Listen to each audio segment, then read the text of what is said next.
everybody. It's Bruce Carson with Keller Williams Realty Central Coast.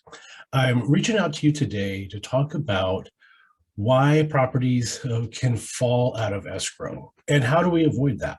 So I've been listing several properties lately, and I've had this concern come up. The sellers are saying, well, hey, this is a seller's market, but we're seeing houses, go into pending or active under contract status. And then shortly after they fall out, and then they're active and they're available again. There's 5 things that can make that happen, and I'll tell you how we can prevent that. So number 1 is if you open up escrow and then the buyer later finds out they're not qualified for some reason, they cannot buy the house. Basically what that means is you get a pre-approval when you're looking for a mortgage. And then with that pre-approval, you'll open up escrow and get your offer accepted. But in the meantime, in the next few weeks, the lender is going to take a much closer look at your finances, ask you for some more information, and tell you, give you some guidelines on what you can and cannot do. But as a buyer, if you go out and you end up, you buy a car, or you lose your job, or any other significant change to your finances, well, you can lose your loan and then you could fall out of escrow. The way that we avoid that is just, choose our buyers wisely. Take a real good hard look at their qualifications. Try to find someone that doesn't need a loan, find a cash buyer, or a 1031 exchange, or different opportunities where you don't have to worry about loans going bad. So number 2 reason why buyer could fall out of escrow or get out of escrow is a property home inspection gone wrong. So as buyer's agents, all buyer's agents should suggest that their buyers hire a home inspector. Costs $500 or $600 to come and inspect the property, and they'll give you a full report of everything that's going on with that house. And sometimes people will duck out if they find out, wow, I thought this was a great house, but it needs a $20,000 roof, and it needs $40,000 worth of plumbing, and it has electrical problems. Hey, Mr. Seller, I'm going to give you a request to repair these things for me.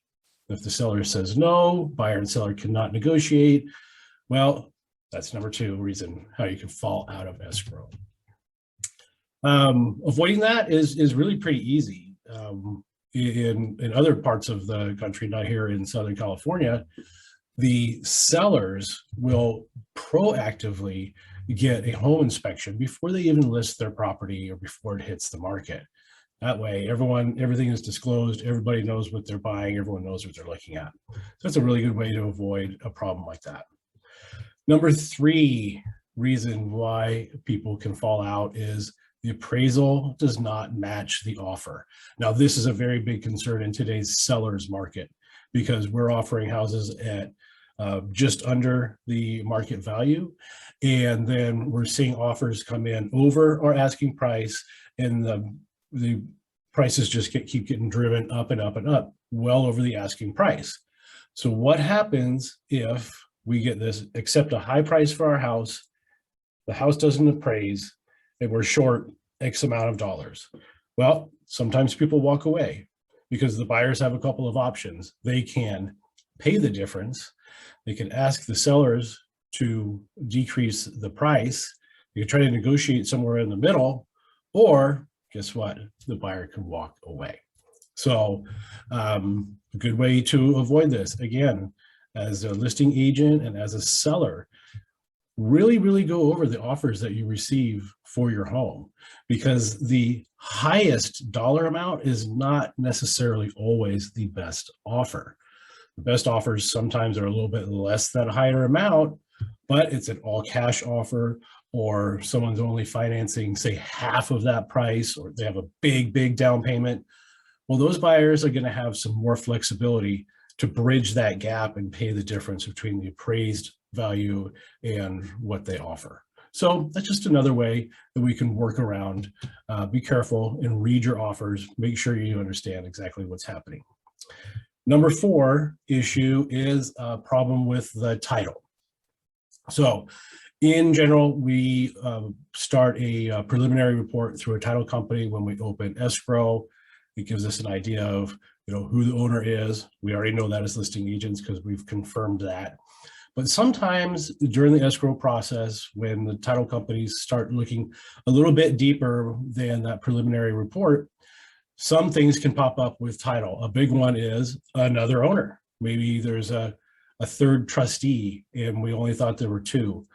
Other big glaring issues that can happen with title would be liens on the property. It could be the seller has not paid any taxes for X amount of years. So the government has a lien on the property to collect their money, or a mechanic's lien if they maybe hired someone to do the roof and they never paid that person. Well, that guy could put a lien or gal on your house. So when you go to try to sell it, the title company is going to see that. Big glaring issues. And if the seller can't afford to pay those liens or the property doesn't support it, well, guess what? You might fall out of escrow. So number 5, the last one is the buyers can get cold feet and they can back out. In this market, we're seeing buyers open more than one escrow at a time. They can get started with the escrow and then just get scared for one reason or another, be it repairs or just intimidating factors, too much work, too much effort, and they duck out. So buyers can duck out. That's a pretty tough one to avoid. Again, choosing a buyer in a situation that you like someone that has to move here to start a job. They have to move into their property, to take care of a loved one, whatever the reason is. You'll have an idea of the buyer that you're choosing. So anyway, don't be scared. Call me, call Kenny Carter Group, Keller Williams Realty Central Coast. We'll walk you through all of this. We'll list your home properly, and we'll help you walk through all of the offers that we get and make sure that we get you the right buyer. So we only go through escrow one time. That's all it takes, one time. So anyway, you can call, text, or email me at any time. My email address is bcarson@kw.com, and my cell phone number is 805-458-4144. Thanks. Bye, everybody. Have a great day.